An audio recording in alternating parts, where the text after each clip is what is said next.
আমেৰিকাৰ প্ৰখ্যাত সংগীত শিল্পী জিম মৰিছনৰ পুনৰ্জন্ম দেখি জুবিন গাৰ্গ।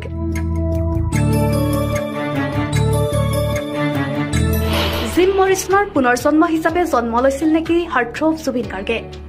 বাস্তৱত মৃত অৱস্থাত উদ্ধাৰ হোৱা জিম মৰিছনৰ মৃত্যু আজিও ৰহস্যজনক। জিম মৰিছনৰ মৃত্যু আমেৰিকাৰ পৰা গৈ পেৰিছত হৈছিল। 1971 চনৰ 3 জুলাইতে 27 বছৰ বয়সত মৃত্যু হৈছিল মৰিছনৰ। আনহাতে জুবিন গাৰ্গৰ জন্ম হৈছিল 1972 চনৰ 18 নৱেম্বৰত।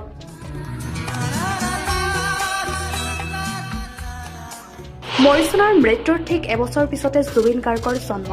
জুবিন গাৰ্গক দেখাত প্ৰায় লেজাৰ্ড কিং জিম মৰিছনৰ দৰে।